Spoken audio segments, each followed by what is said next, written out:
ಶಿಕ್ಷಕರ ಬಡಾವಣೆಯ ಕಬಡ್ಡಿ ಪಂದ್ಯಾವಳಿ. ಕಬಡ್ಡಿ ಕಬಡ್ಡಿ ಕಬಡ್ಡಿ. ಈ ಸರಿ ಕಪ್ ನಮ್ದೆ. ಟೀಚರ್ ಮಕ್ಕಳು ಏನಿದ್ರು ಪೆನ್ ಇಟ್ಕೊಂಡು ಬರೆಯೋಕೆ ಕರೆಸಿ ನಮ್ ಸ್ಪರ್ಧಿನ. ಇವಳು ಬರುವವರೆಗೂ ಮಾತ್ರ ಬೇರೆಯವರ ಹವಾ, ಬಂದ ಮೇಲೆ ಇವಳದೇ ಹವಾ. ಫ್ಲವರ್ ಕಬಡ್ಡಿ ಕಬಡ್ಡಿ ಎದ್ರಾಕೊಂಡಿರೋದು ಫ್ಲವರ್ನ ಅಲ್ವೋ, ನ್ಯಾಯವಾಗಿ ಆಡಿದ್ರೆ ನಾರಿ, ಅನ್ಯಾಯವಾಗಿ ಆಡಿದ್ರೆ ಚಾಲೆಂಜ್ಗೆ ಚಾಲೆಂಜ್ ಕೊಡೋಳೆ ಸಿಂಧು. ಸೂಪರ್ ಕಣೆ ನನ್ ಬಂಗಾರ. ನಿಮ್ಮನ್ನ ಸುಮ್ನೆ ಬಿಡಲ್ಲ. ಏರಿಯಾ ತಂಟೆಗ್ ಬಂದ್ರೇನೆ ಸುಮ್ನಿರಲ್ಲ, ಇನ್ನು ಮನೆಯವ್ರ ತಂಟೆಗ್ ಬಂದ್ರೆ ಸುಮ್ನೆ ಬಿಡ್ತೀನ.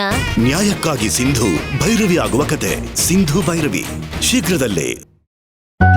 ಅನ್ಯಾಯದ ವಿರುದ್ಧ ಹೋರಾಡೋಕೆ ಎಷ್ಟೋ ದಾರಿಗಳಿವೆ. ಯುದ್ಧನ ಪ್ರೀತಿಯಿಂದನೂ ಮಾಡಬಹುದು. ಅಂಧಕಾರ ಪರದೆ ಕಳಚಿದೆ.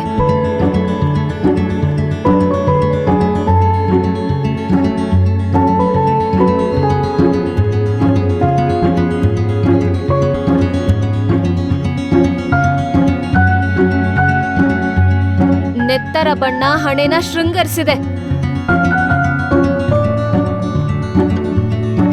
ಅಂದದ ಹೂಮಾಲೆ ಮುಳ್ಳಾಗಿದೆ. ಈ ಅನ್ಯಾಯದ ನಂಟಿಗೆ 3 ಗಂಟಿನ ಅನುಬಂಧ. ಸಮರಕ್ಕೆ ಸಂಬಂಧನೇ ಅಸ್ತ್ರ. ನನ್ ಮನೆ ಬೆಳಕಕ್ಕೆ ಬಂದಿರೋ ಮಹಾಲಕ್ಷ್ಮಿ ಇದ್ದಾಗಿದ್ಯಪ್ಪ. ಮಹಾಲಕ್ಷ್ಮಿನೂ ಹೌದು, ಭಸ್ಮ ಮಾಡಕ್ ಬಂದಿರೋ ಭೈರವಿನೂ ಹೌದು.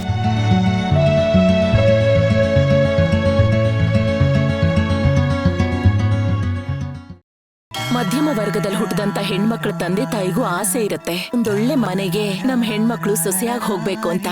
ಸ್ಟೇಟಸ್ ಅಂಡ್ ಕ್ಲಾಸ್ ಇದಕ್ಕೆ ಮತ್ತೊಂದು ಹೆಸರೇ ಈ ವಸುಂಧರಾ ರಾಜ್ ಬಹದ್ದೂರ್.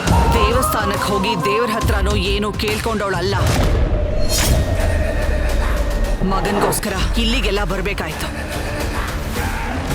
ಈ ಮಿಡಲ್ ಕ್ಲಾಸ್ ಅಲ್ಲಿರೋ ನೀನು ಆಕಾಶದಲ್ಲಿ ಹಾರಾಡೋದಕ್ಕೆ ನನ್ ಮಗನ್ನ ಏಣಿ ಮಾಡ್ಕೊಂಡಿದ್ಯಾ? ಹೊಸ್ಕಾಕ್ಬಿಡ್ತೀನಿ. ಈ ಮಿಡಲ್ ಕ್ಲಾಸ್ ಜನನೇ ಸಮಾಜಕ್ಕೆ ಬೆನ್ನೆಲುಬು ಅನ್ನೋದು ಮರಿಬೇಡಿ ಮೇಡಮ್. ದುಡ್ಡಿನ ಮಧ್ಯದಲ್ಲಿ ಪ್ರಪಂಚನೇ ತುಳಿಬಹುದು ಮೇಡಮ್, ಆದ್ರೆ ಪ್ರೀತಿನಲ್ಲ.